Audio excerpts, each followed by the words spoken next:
हर महिला जीवन में एक बार माँ जरूर बनना चाहती है, क्योंकि गर्भवती होना महिला को अनेकों प्रकार के खुशी के पल से अवगत कराता है। यदि आप भी माँ बनने के बारे में सोच रही है तो ऐसे में आपको इसके प्रति शारीरिक और मानसिक रूप से तैयारी आरंभ कर देनी चाहिए। माँ बनने का बेसब्री से इंतजार कर रही महिलाओं के लिए सबसे पहले गर्भ ठहरने के लक्षण जानने की आवश्यकता होती है, और गर्भवती होने का सबसे पहला कदम उपयुक्त समय पर सेक्स करना होता है, ताकि यह सुनिश्चित किया जा सके कि आपके गर्भ धारण करने की अधिक से अधिक संभावना हो। रिसर्च के आंकड़े बताते हैं कि एक औसतन गर्भ धारण करने से पहले कम से कम 78 बार सेक्स करने की आवश्यकता होती है, जिसका मतलब लगभग 6 महीने का समय हो सकता है। गर्भवती होने के लिए आपको यह जानना बेहद जरूरी है कि आपकी बॉडी किस प्रकार से काम करती है। फिर चाहे वह आपका पीरियड साइकिल हो या फिर उन दिनों के बारे में जानना हो जिस समय आपकी बॉडी सबसे अधिक फर्टाइल अवस्था में होती है। गर्भधारण करने के लिए दो बातों का सबसे अधिक ध्यान रखना जरूरी होता है। पहला कि आप अपने पीरियड साइकिल का सही हिसाब रखें। इसके लिए आप चाहें तो कैलेंडर में मार्क करने का बहुत पुराना तरीका भी प्रयोग कर सकती हैं, या आजकल के आधुनिक जमाने में बहुत से ऐप्स का भी प्रयोग कर सकती हैं, जो आपके पीरियड साइकिल को ट्रैक करने और उनका सही हिसाब रखने में आपके लिए लाभकारी हो सकते हैं।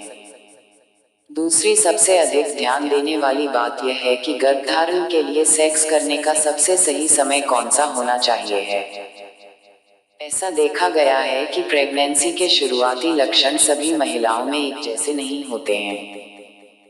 एक गर्भवती को जो गर्भ ठहरने पर लक्षण महसूस होते हैं, वह जरूरी नहीं कि दूसरी गर्भवती की भी महसूस हो।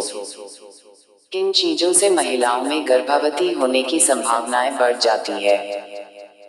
यह सुनिश्चित अवश्य करें कि आप और आपके पति आपके गर्भधारण के लिए पूरी तरह से मानसिक और शारीरिक तरह से फिट है। इसके साथ ही नियमित रूप से असुरक्षित प्रेम संबंध बनाना सबसे महत्वपूर्ण है। सप्ताह में एक बार सेक्स करना पर्याप्त नहीं होगा। ऐसे में लगभग हर दूसरे या तीसरे दिन सेक्स करने की कोशिश करें। गर्भवती होने की संभावना बढ़ाने के लिए ओव्यूलेशन के एकदम सही समय का पता होना और उस समय सेक्स करना जल्दी गर्भधारण में मदद प्रदान कर सकता है। आपके गर्भवती होने की संभावना आपके पीरियड चक्र के उन दिनों में ज्यादा होती है जब आप बहुत फर्टाइल होती हैं। यदि आप हर दूसरे या तीसरे दिन सेक्स करें तो भी गर्भवती होने की आपकी संभावना उतनी ही रहती है जितनी कि आपके ओव्यूलेशन के दिनों में। आप अपने शरीर में होने वाले बदलाव को खुद से भी महसूस कर सकती हैं, जो संकेत देते हैं कि आप इस समय अधिक फर्टाइल हैं, जैसे कि सर्वाइकल म्यूकस का बढ़ जाना आदि। ऐसे दिनों में आपको प्रयास करना चाहिए कि आप कम से कम 1 या 2 बार सेक्स अवश्य करें। सामान्यतः प्रजनन विशेषज्ञ से सलाह लें कि गर्भवती होने के लिए कौन सी सेक्स स्थिति बेहतर रहेगी। कई धारणाएं इस बात की ओर इशारा करती हैं कि गर्भधारण करने के लिए कुछ विशेष सेक्स स्थितियां बेहतर साबित होती है। आप अगर चैनल को सब्सक्राइब नहीं किया है तो प्लीज सब्सक्राइब कर दें और बेल आइकन को भी दबा दें। गर्भवती होने के लिए सेक्स करने का सही समय क्या होना चाहिए? यह तो हर कोई जानता है कि संतान उत्पन्न करने के लिए सेक्स की जरूरत होती है, परंतु अभी भी लगभग 60% से भी अधिक लोगों को यह नहीं पता है कि संतान उत्पत्ति के लिए सेक्स करने का सबसे अच्छा समय क्या होता है, या हम इसको दूसरी भाषा में कह सकते हैं कि किस समय के दौरान सेक्स करने से महिला के गर्भवती होने की संभावना बढ़ जाती है। अधिकांश लड़कियों को शादी के बाद यह बात सही से नहीं पता होती है कि मासिक धर्म के कितने दिन बाद उनके गर्भवती होने की संभावना बहुत अधिक बढ़ जाती है। आइए आपको बताते हैं कि अगर आप गर्भवती होना चाहती है तो कब सेक्स करना आपके लिए बेहतर होगा। अधिकांश महिलाओं का मासिक धर्म 28-35 दिन का होता है। यदि किसी महिला का मासिक धर्म 1 तारीख आया और लगभग यह 5 तारीख को खत्म होगा। ऐसे में आपको एक तारीख अपने डायरी में नोट कर लेना चाहिए और अगले पीरियड की तारीख का इंतजार करें। मान लीजिए आपका अगला पीरियड भी एक तारीख को आया तो आप फिर से यह तारीख अपनी डायरी में नोट कर लें। इस गणित के अनुसार आपका पीरियड का अंतराल 30 दिनों का होना चाहिए। अब 30 दिन के आधे दिन के हिसाब से 15 तारीख के आसपास अगर आप सेक्स करेंगी तो गर्भवती होने की संभावना बहुत अधिक बढ़ जाएगी। इसका कारण यह है कि 15 तारीख के आसपास आपकी ओवरी से एक अंडा निकलता है जिसका जीवन 24 घंटे होता है।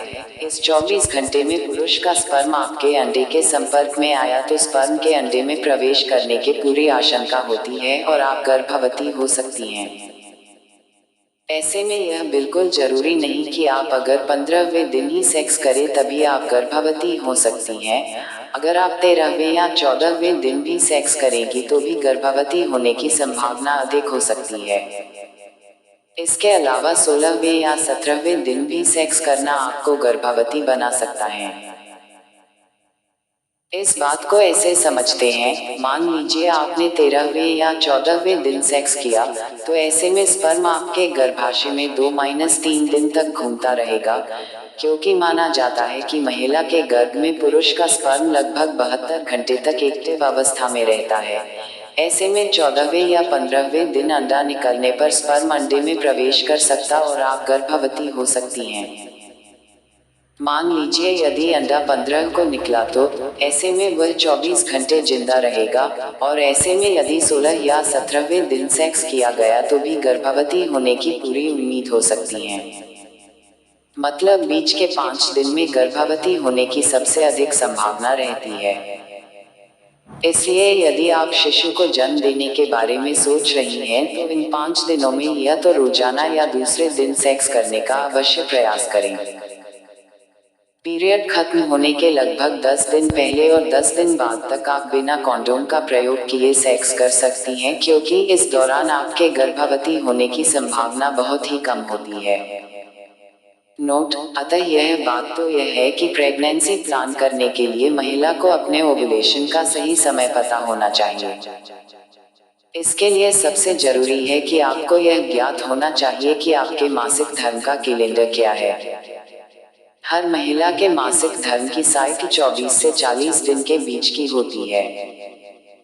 यदि आपको पता है कि आपका अगला मासिक धर्म कब आने वाला है तो उस डेट से 12 से 15 दिन पहले की डेट पता होने पर आप अपनी ओव्यूलेशन पीरियड को जान सकते हैं।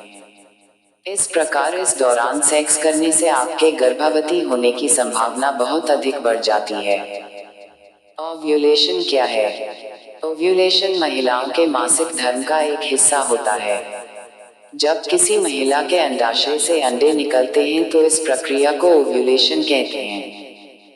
अंडोत्सर्ग के दौरान जब ये अंडे अंडाशय में बनते हैं तब ये शुक्राणु द्वारा निषेचित हो भी सकते हैं और नहीं भी। यदि ये अंडे निषेचित हो जाते हैं तो महिला के फैलोपियन ट्यूब से भ्रमण करते हुए गर्भाशय में पहुंच जाते हैं, जिसके कारण महिला गर्भवती हो जाती है। लेकिन जब ये अंडे निषेचित नहीं हो पाते हैं तो ऐसे में ये यूट्रस द्वारा अवशोषित कर लिए जाते हैं और फिर मासिक धर्म के दौरान शरीर से बाहर निकाल दिए होते हैं।